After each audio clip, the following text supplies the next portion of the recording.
Hi everyone, welcome back to my channel. I wanted to hop on here and share an update now that we're getting closer to the end of January, or at least past the halfway mark, how things are going in my 2024 setup. I wanted to share this little diary / commonplace book that I talked about on Instagram yesterday and how it has evolved. I'm going to start with my Hobonichi weeks because as I've said on this channel before, I keep my planning system fairly simple. This is my first time in a Hobonichi planner, but I knew I wanted the weeks because the weekly layout in the Traveler's Notebooks has always worked really well for me. I am a stay-at-home mom, so I'm usually working from home. And so I keep this clipped open on my table at all times, so that I can have a overview of what's coming up. This is last week's. I've got stickers from Jukebox Journals. I put my important appointments over here first. Any appointment that I schedule that's not that week goes over here, and then when I get to I move them over each week. And when I get to the week that they're scheduled, they get moved over here.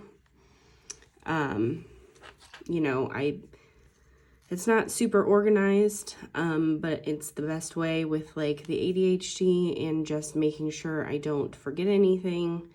It keeps things kind of in the forefront of my brain so that I know okay, in 2 weeks I have this coming up, in 3 weeks I have this coming up. We have a wall calendar that we just got. I've not really set it up yet, but I don't use the monthlies in here because the weekly view is better for me. And like I said, I keep it clipped open all the time. I think the wall calendar is going to be more as a form of communication across the whole family. But it will also be nice to kind of go through and set up this and set up the month for the calendar on the wall so that I have to write the appointments down so many times so that kind of gets stuck in my brain. I write down important classes that I sign up for, my habit tracking. I have minimized the habit tracking that I'm doing because I felt like I wasn't set up for success. And before I add a bunch more habits to it, I want to make sure that I am doing something sustainable. Yoga, for example, is part of my movement practice. Even though I was a big athlete in school and through high school and college, I stopped pretty much any form of movement practice in adulthood and have struggled to really get back into any sort of exercise routine. Yoga is the one that was always calling to me because of the fact that it incorporates spirituality. And when I talked to my rheumatologist, as we're trying to figure out what's going on with my body, yoga was listed as one of the ways that I could help with inflammation and joint pain. And I enjoy studying all aspects of yoga, especially the spiritual side of it as well. So it is just another thing for me to learn about. And I'm finding that one of my very favorite things to do in adulthood is to learn about the things I'm interested in.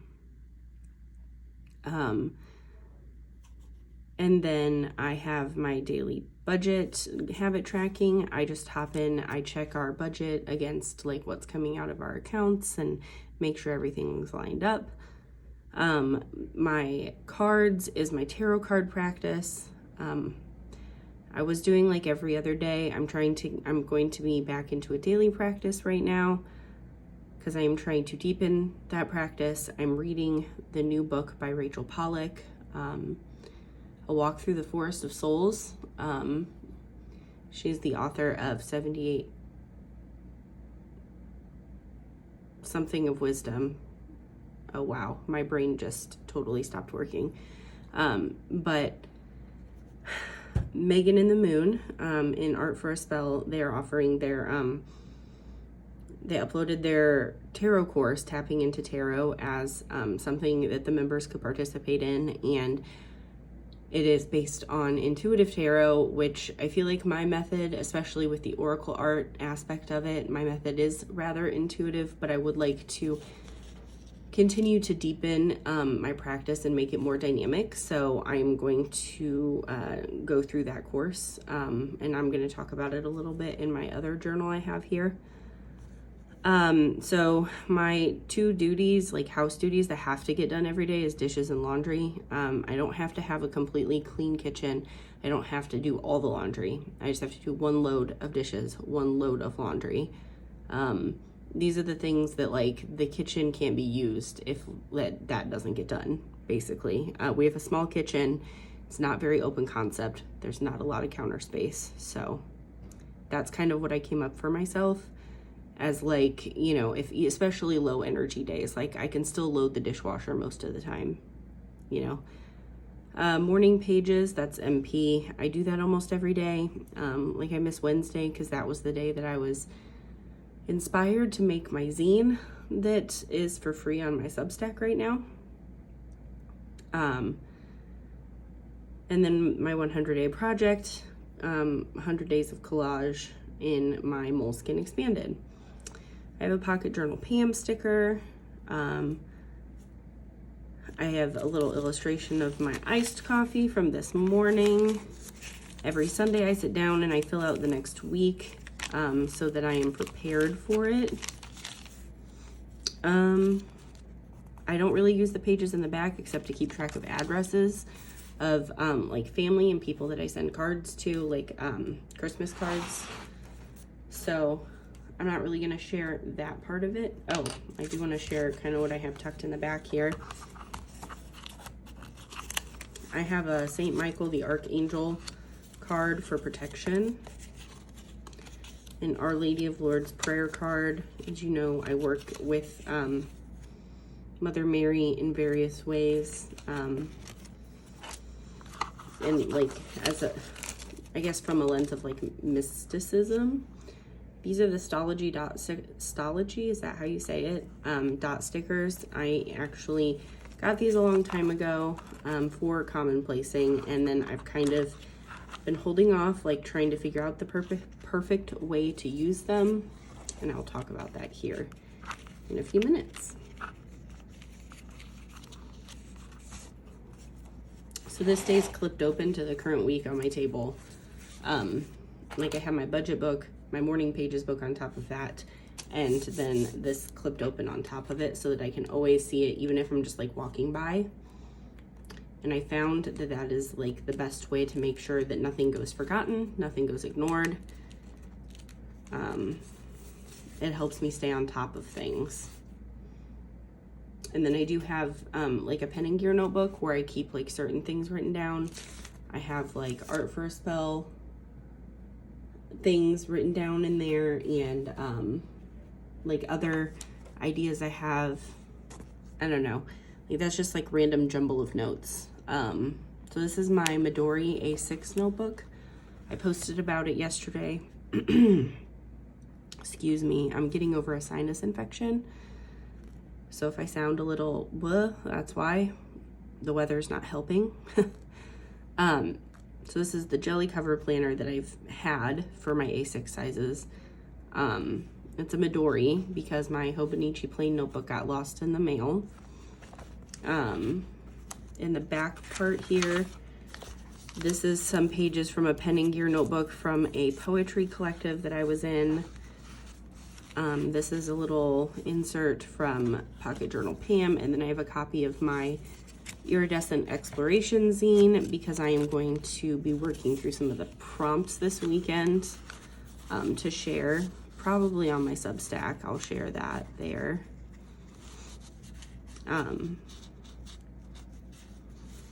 But I like having like that little stuff handy. I do have a section from that poetry collective workshop clipped here because I was working on it. This little paper clip came with my jukebox journals order. I love it. I love clouds. So okay, this is an oracle card, or like an affirmation card I got from Megan and the Moon, and I put a cheat sheet picture from about the EFT tapping points so that whenever I need it, especially because sometimes I do some really intense journaling. I can reference it and easily go through those positions. The Stology stickers, I just pulled out one sheet to keep in here. I'll like move another sheet in when I need another one. So far, pink is going to be to keep track of my daily tarot pulls. I haven't really assigned what these two colors are going to be yet, but I'm going to use them to keep track of things because this has become kind of a combination of a commonplace book and a diary. And I also take notes from class, and I annotate books. So I'm trying to figure out a good way to do that. This is just a little card that I made that has like the prompts to fill out and answer for the Tapping into Tarot class that Megan and the Moon is offering. And I wanted to make something that I could slide in so I could just do it with my regular journal, especially because I was already doing tarot journaling in here. And then I am going to be like color coding the writing portion of it because like part of it is you're supposed to look back at stuff, and so I want an easy way to look back at it. I have some, it wasn't until like halfway that I really started adding washi tape and stickers. I'm still not doing it a whole lot because I really want this to be more of like a plain journal, commonplace book, whatever. The system has been really enjoyable for me, and I just wanted to share it because I talked about it yesterday on Instagram, and I'd asked everyone if they kept a commonplace book, and I really think that while commonplacing is definitely more collecting things and like notating things, I do think that your commonplace book can also look like whatever. You know, my tarot journaling is more personal, but it's still something that I'm collecting like for the greater task of learning. And I write like some daily diary entries as just like kind of like a mindfulness practice.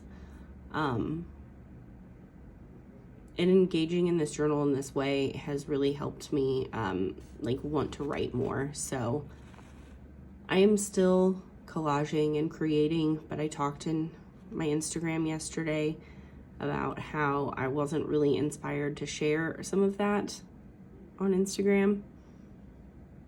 I'm still going to be doing flip throughs. I'm still going to share art when I feel called to. Like right now I'm called to work in my sketchbook and illustrate. So I'll probably be sharing some of that to my drawing account on Instagram. But ultimately, I just want social media to feel more like a fun playground space to share the things that are really lighting me up. And I started to feel like I had to curate almost. And whenever I feel like that, that's when I like stop wanting to do things. So I am still going to be creating things and sharing things when I feel called. But honestly, this is kind of what's exciting me right now.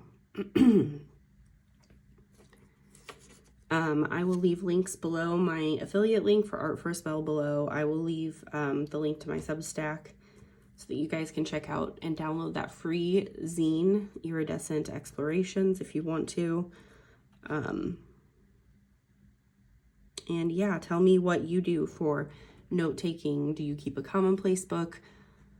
What planning system have you landed on this year? Are you already thinking about switching it up? I know there's a lot of discourse around this stuff, and I want to tell you guys that I think that we just have to shake off a lot of the shame when it comes to figuring out what works for us, because like we're just trying to survive in a system that's not really set up for us to handle very well, especially ADHD folks. I just think that a lot of the struggle that I've had in my adult years has come from the fact that I was not aware of the fact that I had ADHD, and I was trying to fit myself into society's expectation of what it is to be successful. And it's really just fighting a losing battle, and it makes you think that there's something wrong with you.